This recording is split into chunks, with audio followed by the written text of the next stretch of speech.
Fabien Fresnel. I'm the CEO of the Riyadh School of Tourism and Hospitality here in Riyadh.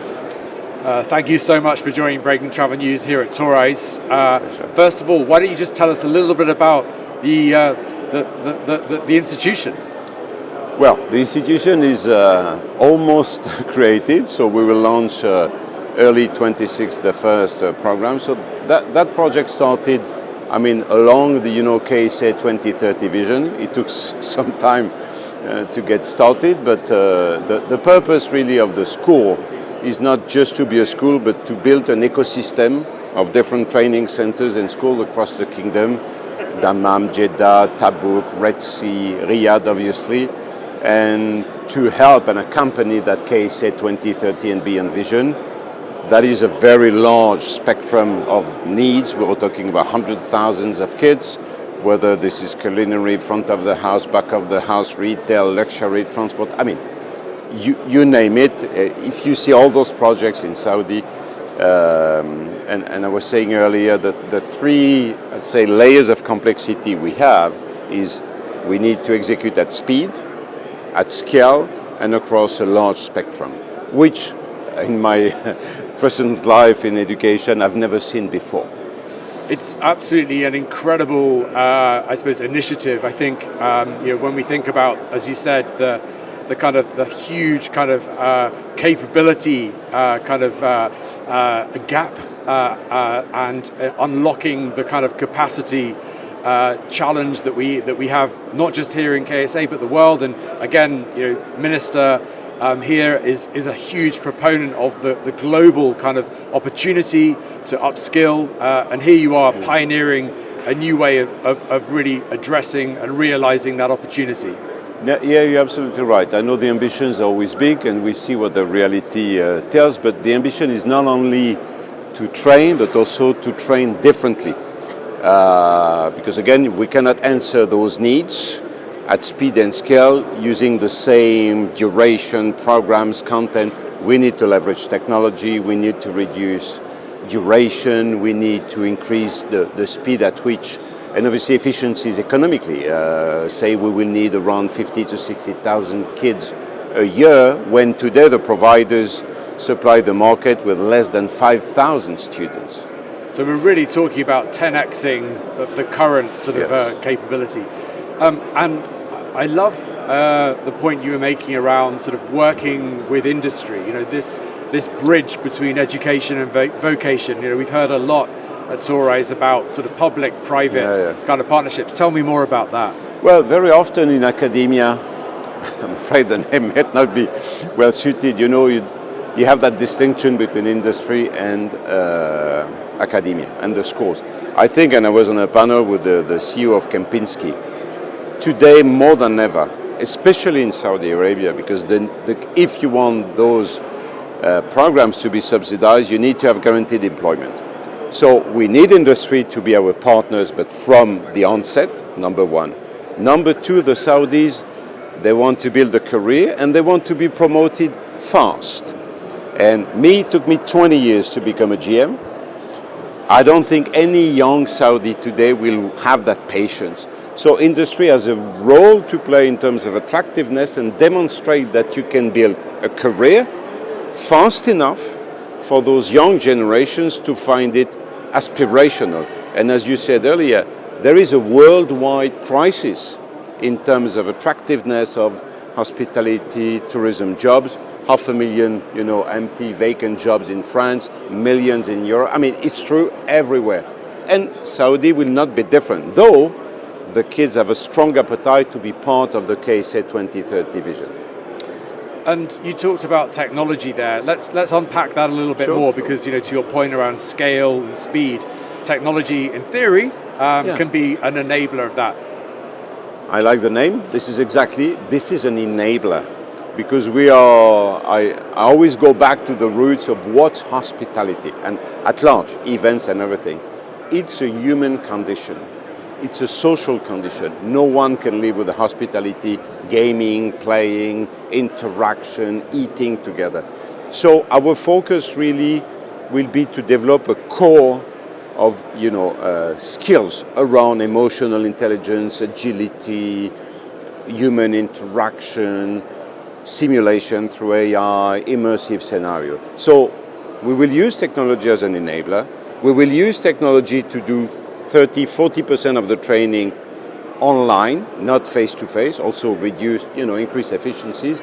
But at the end of the day, I'm sorry to say, it's still a people business. Absolutely. You still need the human interaction. So we don't want, technology should enhance that human interaction while, alleviating all those technical check-in, check-out, and I would say the more technical part of the job in hospitality and tourism. Very interesting. And you talked about Kempinski there, and I think one of the challenges that people often ask around tackling this crisis is the I suppose in a sense the portability of those skills. Yeah. How can we enable people to kind of move with a passport of recognition so that they can walk into the next job somewhere else and everything that they've built capability-wise is recognized? Yeah. How do you solve that sort of challenge? Well, as I said earlier, I think the portfolio of skills is going to be mostly around emotional, what we call soft skills. Yep. Though recently a Harvard professor said, no, soft skill is not well suited. Power skills. We need to talk about emotional agility. Whatever you call it, the ability to deal with people, soul, heart. So I see really the work is going to be the brain, the soul, the intelligence of the hands, and the heart. Say you do a 6 months program around guest experience management, 4 months is going to be that development of core skills, and maybe 1 month is going to be reception, property management solution, concierge protocol. But at the end of the day, whether you work for Ritz-Carlton, Cartier, Kempinski, Four Seasons, the World Cup, Trojena, Red Sea, you will deal with people, you will deal with problems, you will need to solve issues, you will need to reassure, because I think today emotional safety and reassurance is key, in a world that is really disconnected. So that's what we are doing, is really to build core of skills, some swift specializations, because as much as I know, that in a country like Saudi, over the next 20, 30 years, there will be a lot of cross-sector mobility. So, and those kids will move, which obviously will add another layer of challenges, because you will need to train more. Today they're with Riyadh, tomorrow they're with Ritz-Carlton, the next day they are with Cartier. But at the end of the day, they will host guests, they will accommodate, they will entertain, they will feed, they will solve problems, and they will create that wonderful experience that will hopefully trigger repeat business for Saudi.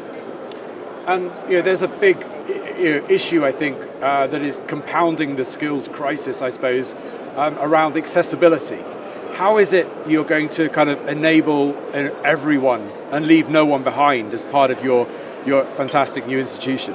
Well, first, if we go to infrastructure and physical facilities, we want to have training centers across the kingdom. So the Riyadh school is the catalyst of, I'd say, the backbone of, and we've discussed that with His Excellency and other people here, is to create small, accessible training centers. I've done that with some education in South Africa, where we had Pretoria, Joburg, because people don't have the ability, they have money, they cannot travel, it needs to be localized. So we want to localize the trainings close to the job reservoir and close to the youngster population, number one. And number two is hybrid or totally digital, especially when it comes to upskilling, reskilling. So accessibility through physical facilities, localized, and through obviously online trainings. And of course, in Saudi, a hugely technology literate young base.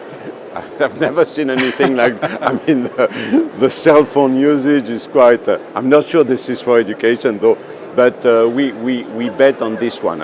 Language, again, we've worked with 2 firms on creating bespoke apps for language, because English still is a must, and there's work to do. And the second one is really to have a tool that they can use across their entire life in the industry, hopefully, through more immersive solution, because our goal is really to enhance job preparedness. And that is through a lot of immersive, a lot of role plays, a lot of different scenarios beforehand, before accessing the job market. And of course, you're focusing on getting people into employment, but then we need to, as you just said, we need to think about the lifelong learning journey. Tell me more about your philosophy there. Well, I think there's a role for educators, but there's a big role for industry. They are good. I have a very good example in mind, which is the casino industry. Win, for example, I've worked with those people in terms of education, where at least during the first years in employment, there's a slot during the shift, during which they continue learning, whether this is language, SOPs, to get promoted, they go through certificates. So, I mean, at some point, the schools, they can't be here all the time, so we can co-develop tools, but the industry has, and I have, maybe not politically correct, but me, spending 20 years in the industry, I haven't had so many trainings. I'm sure it has changed, and I'm sure industry understands the importance. But that would be more on the shoulders of all the our industry fellows to really make sure that those kids continue growing for the good sake of them, to be promoted and to increase the retention rates. And it's been a phenomenal week here in Saudi. Obviously, we had the UN General Assembly, the Riyadh Declaration, and of course now here we are in Tourise. Some final reflections from you on this. Well, I've never seen anything like this in terms of, again, development. It's been only few years. You see when you go around, all those projects, whether Red Sea, Diriyah, Qiddiya, we were there a few days ago. So it's, again, the speed, the scale, the determination, the amount of expertise, obviously of money, but money doesn't buy, everything that is going into this industry is outstanding. And I think the willingness of His Excellency and the kingdom at large is really to be an icon in terms of what we do with tourism, what we do with education, and to create the next generation of first talent, but also those projects like Red Sea that are really, really iconic in terms of sustainable development and so forth. So, no, we had schools in many, many countries in the world, but something like this, and that's why I came here, because this is something absolutely unique, and I have to thank Saudi Arabia for that. And I have to thank you for a fascinating conversation. Thank you so much. Thank you very much.